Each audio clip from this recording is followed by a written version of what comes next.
Hey guys, what's up? James here. Thanks for coming back to the shop again today. Today we're going to be doing a review of the WJ, all of the projects that we've done so far. I think we've got like 45 episodes on the WJ build, and I thought I would do a little review of what we've done so far, what we still want to do, and I'll put it in the bullet points in the description, links to all of the different videos. And so if you have an interest in that particular thing, you can check it out.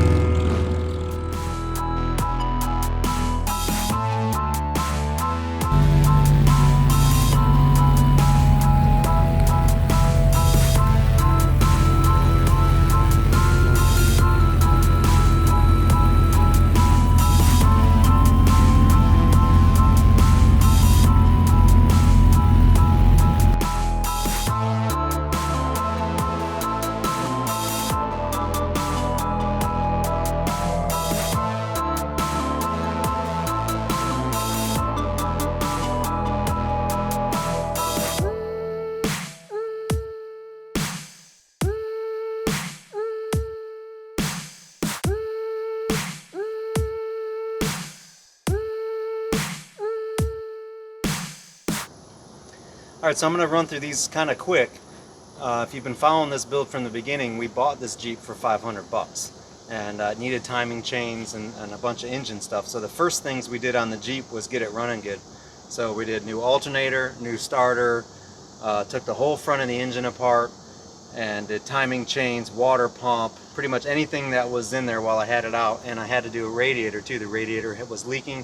So while we had this whole front end and the radiator and the core support and everything out, we just tackled the front of the engine and got all that going. It probably does need valve seals.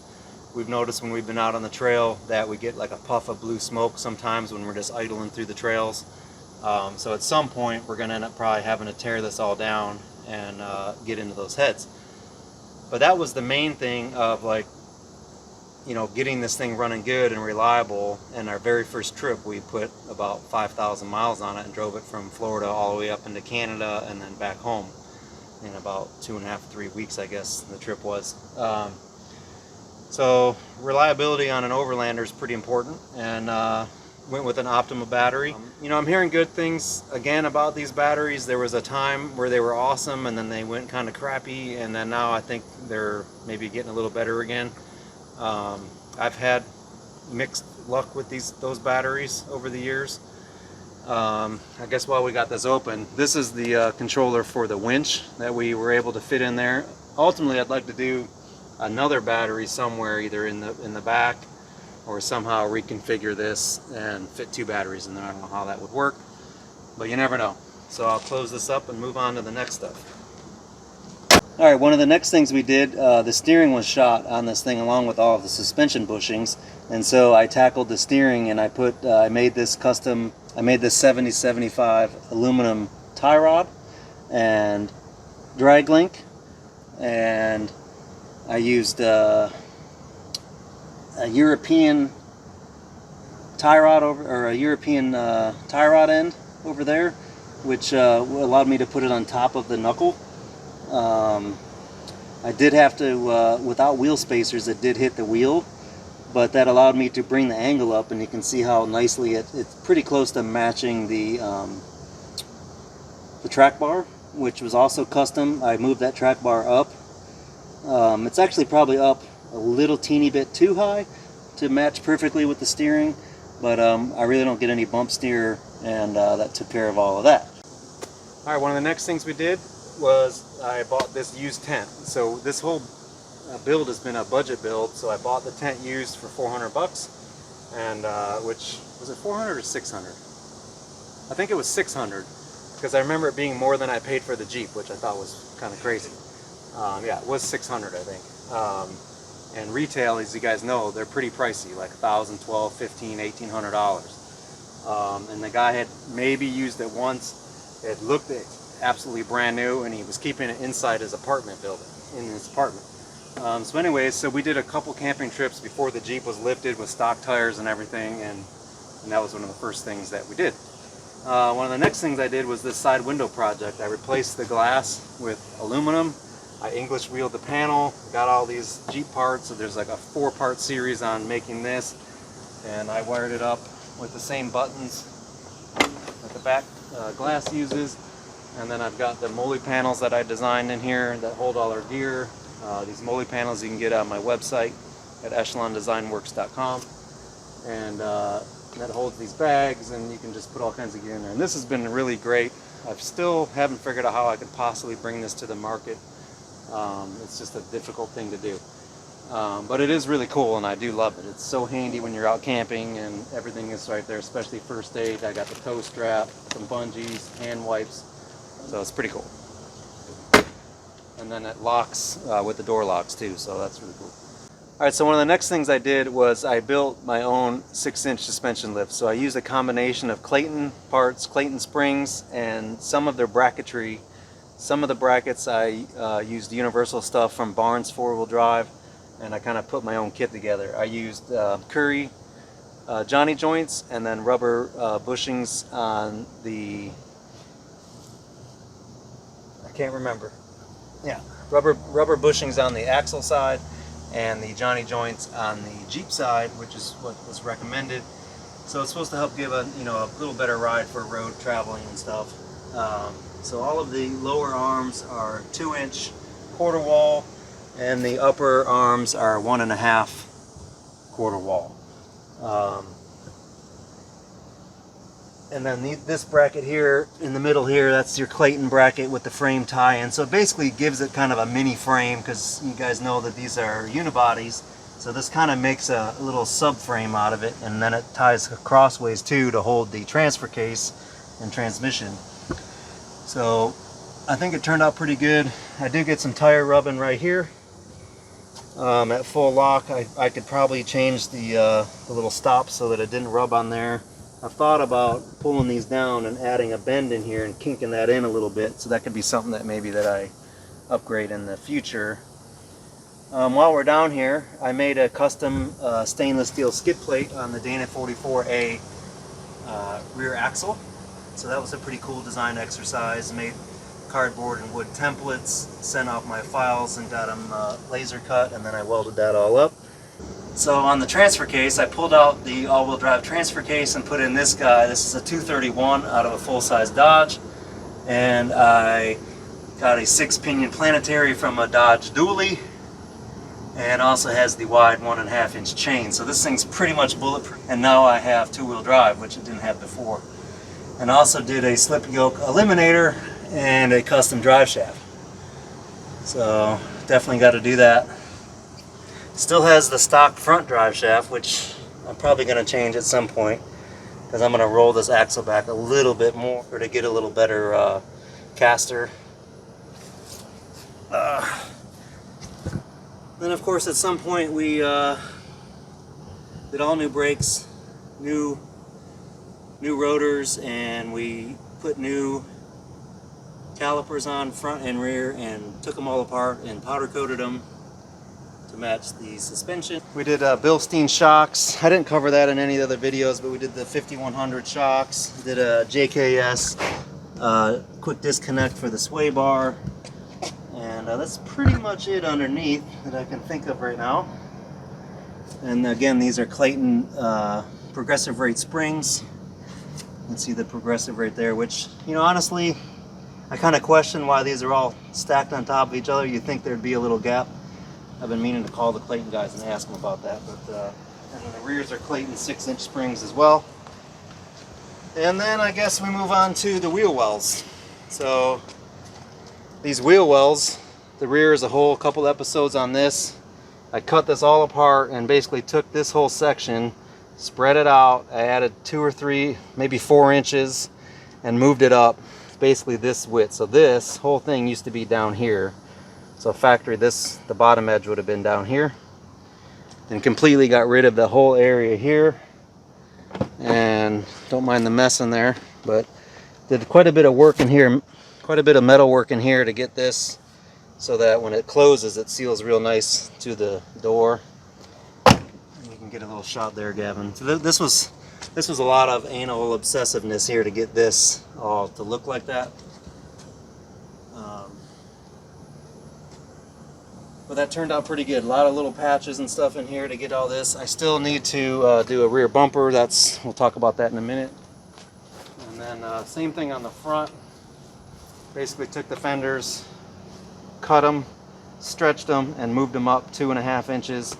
So again, this fender stock would have been down here, and we lost about 2 inches here, so this would have been over here. So now, straight up and down wise, we got about 2-3 inches on a 35. These are 35 1250s, and they actually almost look small in these wheel wells. But when the Jeep's flexing, the 35s just fit up in here perfect, and they fit up in the rear perfect. If I went with 37s, I would have to go with some different bump stops and limit the up travel, and I really like having lots of up travel. So that's pretty much it on the fenders. It was a lot of work, a lot of metal work, a lot of body work, and a couple episodes, I think 2 episodes on the fronts and maybe 2 on the back. At some point I decided to run some custom headlights. These are headlights out of a 2010 to 2011 Jeep Grand Cherokee, custom aftermarket ones with the little L's, we call them. They look super cool at night. Here, let me flip it on. So there's the headlights on. So we run around town with those on a lot. Looks really cool. And it really changed the look of this Jeep from the straight across to having the up angle here on the bumper. Gave it a lot more aggressive look. Gave us a little more rock clearance and stuff here when you're out on the trails. And it just really updated the front of the Jeep like crazy. I did have to modify the grille here a little bit to better match this angle, but it all really still flowed really well. I was able to flow a lot of custom work here on the fender to get it to flow in here. They're not bolt in by any means, and we had to modify the mounts inside here to mount them in and make custom mounts underneath to hold them as well. So a lot of work to do that, but it really sets this Jeep apart. Nobody's got it. One of the next things we did was the bumper. Maybe 1 episode on the bumper. Made a lot of prototypes, cardboard templates, wood templates that we lasered out. And then when I was finally happy with the design, sent it off to my laser guy, had all the parts cut. When I was ready, sent it all off to the guys next door, the monster truck guys, and they used their water jet and cut all the parts for me. And got it back, welded it all up, and it was right before our trip to Canada, so we were really rushing to get that bumper done, and got it in. So at some point I took the winch back out of here that was for my trailer and got this one, mostly because it was orange, to be honest with you. But it came with the synthetic rope, got it off Amazon. I'll have a link in the description for that. Another episode, I made this little tree bar. I wish this was about this much higher, because when you're in the driver's seat you can't see it, and it would be, next time I make one, I'm going to make it tall enough to where I could see it, because when you're on a trail or something, if you're coming up to a tree, it'd be nice to be able to see it, because right now you can't see it at all, even if you try to look up over it. Of course, we've got all the different LED fog lights, and some really faded pink looking D-rings that I need to re-powder coat. That's pretty much it on the front. We'll move down the side. We got rid of the factory antenna, put that little guy on, and we also got a CB that's just kind of randomly inside, and we made an antenna mount for that. Did an episode on the tree bars, I call them, where this is kind of when you're on the trail, if you're, you could bounce off a tree and the tree could kind of grind down it and hopefully stay off your paint and maybe stay off of the rooftop tent and that kind of stuff, and integrated it into the brackets for the rear tire carrier. This was another, I think, 2 episodes on the rear tire carrier. Designed this all up, mocked it up with the tire and how deep it needed to go, and big enough for the, there's another Rotopack gasoline one that goes there. And made the brackets, TIG welded everything, and again had the guys next door water jet these parts for me, and we bent it all up and got that going just in time. And FAS powder coating here in town did the powder coating for me. Good guy. And we just add these brackets, threw these brackets on to hold the high lift jack, which actually works out pretty good there. If you were really on a trail, you'd be dragging this maybe, but could flip it over and have it stick up if you were on a trail. It might get close to the tailgate when you open it, but for normal use, that's how I keep it. Still has the factory gas tank. I've thought about doing a tank tuck, but I'm probably just going to leave it. Custom tail lights, those are your aftermarket tail lights off Amazon. And same thing with the third brake light, which is already turning pink. And I guess that's about it on the outside, other than the Raptor liner. So the paint job is this Raptor liner. Really happy with it. We're getting ready to film a follow-up on this. It's been a year, and how it's holding up. It's holding up great. I mean, it looks like the day we sprayed it. No problems with it at all. And we've been down a bunch of trails with branches and trees rubbing against it, and it almost seems like it self-heals. It doesn't, but it'll get scratches in it. Like if I scratch it with my nail like that, see that? That's like kind of what a tree would do. And then, you know, once you wash it a couple times, those scratches just kind of go away. So it's pretty cool. So really happy with that. We did the door jambs and everything. So we had all the seals off, did all the Raptor liner, and I did a fine texture in the door jambs to save material, and also I wanted to make sure that the seals were still going to seal up against it good. So real happy with the color change, and you would never know this was a gold Jeep. All right, one of the things that we get asked about all the time is the custom badges. I did a video on these. We're not selling them just because of copyright stuff, but we used our laser to laser through the acrylic and the double-sided foam tape, and then vinyl black sticker on there, and those turned out really cool. Kind of makes it pop. And then on the inside, we've of course got a lot of our Moly panels. This is where I prototyped all this stuff. So we got the ones for the doors, the consoles on both sides, the dash one, and then the rear doors, and then the rear ones in the back. All right, so this has been a really great addition to the Jeep. Got rid of the old radio, put this guy in. It's a 10-inch touchscreen. It's super easy to use when you're driving. You can just reach over and mess with stuff. It's got the Waze. It's got, it's not going to turn on right now because I don't have the hotspot set up. But you can actually have this subscribed to like a cellular service, so you don't have to hotspot. But we just when you're hotspotting, you can watch YouTube, Bluetooth music, all that good stuff. And it was really great when we were just up in Georgia, and we were using, what were we using, Gavin? For what? For those maps. Maps? Yeah. Oh, the Gaia GPS? Yeah, it's not in here somewhere. It might be maps. The maps. So it was great when we were using the Gaia right there. And when we're on the trail, it was following everywhere we went. It was super easy to navigate. And it was just downloaded. And it was downloaded in there. It was beautiful. So No it was... connection needed. Yeah, so even when we didn't have connections up in the mountains of Georgia, we still knew exactly where we were because it was still picking up the GPS signal. So that was really cool. So this was a great addition. It was less than 300 bucks. Highly recommend it. This is probably my favorite part. Boom, reverse camera. And that really helps out when you're on the trails because there's trees and all that kind of stuff. You can really see where you're backing into. It's pretty sweet. So one of the things we did, a lot of the older Jeeps, the steering wheels get really gross with the old leather. It was super gross and sticky, so we took all that off and I redid it. We used our laser to cut out the leather, and that turned out pretty good. There's a video on that. There's also a video on the seat where I went and bought a passenger seat out of the junkyard, and I used the leather out of that one to replace this driver's seat. So it worked pretty good. It does have the carpet on this side, which normally would have been on the inside since it's from the wrong side of the Jeep, but I was able to swap the parts over and have a pretty good seat. The other one, the factory one that was here originally, was all ripped up, and this one's got a couple things starting, but it's 100% better than it was. And again, it was 40 bucks. So budget Jeep.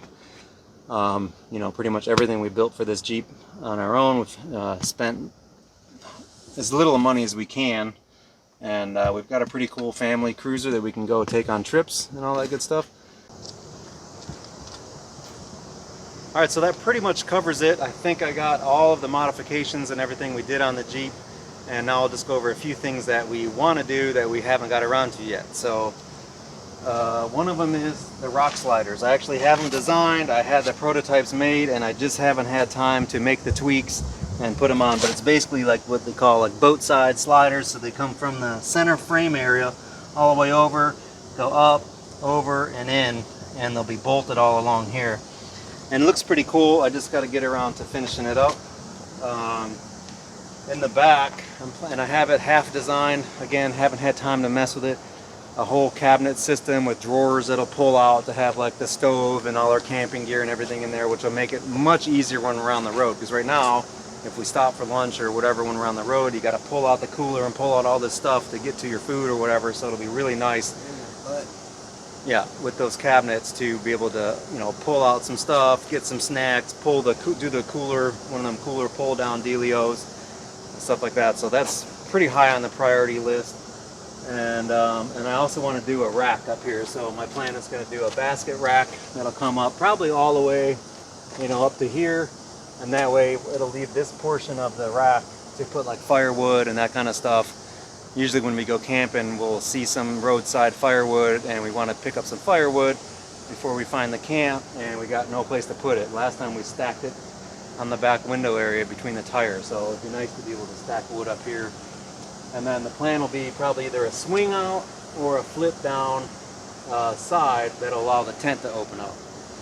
I'm heading more towards swing out, where it can swing out. This whole part will swing out, and then you can either open an awning or maybe two of them, maybe, you know, two parts swing out, and then it would hold an awning, maybe some legs that go down to hold an awning, or a lantern or whatever. So that's one of the other ones. And then as far as performance goes, I've been kind of keeping my eye out for a new front axle, like a Dana 44 out of a Rubicon or something, and I may go with Dana 60s out of a Super Duty Ford, like a 05 and up Super Duty. I really just, it hasn't been a priority. Haven't broke anything yet. I'm a pretty easy wheeler when we're out wheeling. But that is something that I do think about, that I'm eventually going to be breaking front axles. So it's something that eventually will need to be addressed, but for now, it's what we got. And then eventually, some custom wheels and tires would be cool. If anybody wants to sponsor me and send me some wheels, I'll give you my address. So again, on the budget, I paid 20 bucks a piece for the wheels, and I think I paid 300 for all 5 tires used. So, and it's gotten us over 10,000 miles on these used wheels and tires. Again, keeping with the whole thing of this being a budget build. So that's about it. We did do a custom MagnaFlow muffler and some stainless pipes, so I still need to finish the rear tailpipe. I'm going to redo all that out of some stainless pipe and probably have it exit out here. And then I also want to do a rear bumper, so I've got a matching rear bumper that matches the front bumper that'll have some D-rings, and then it'll have a side piece that comes and covers up all this, and it'll either integrate or it'll incorporate around these hinges here. And I guess that's about it. Really, not much left.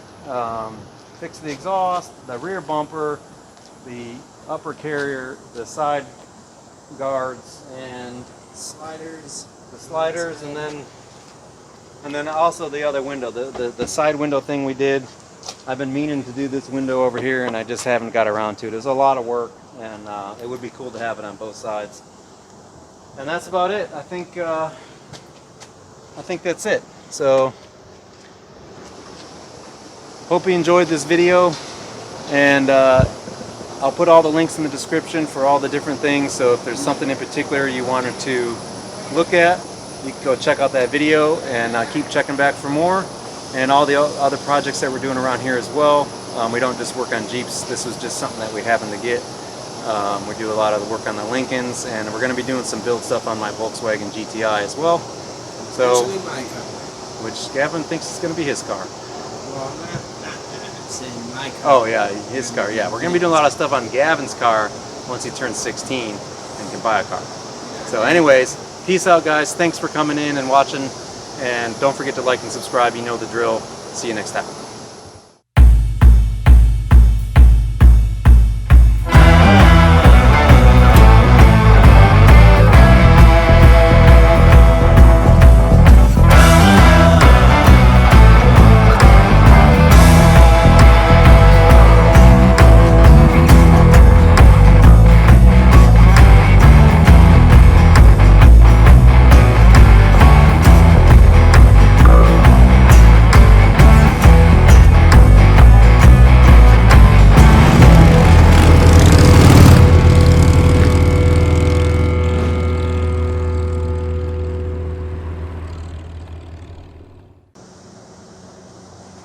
Hi there.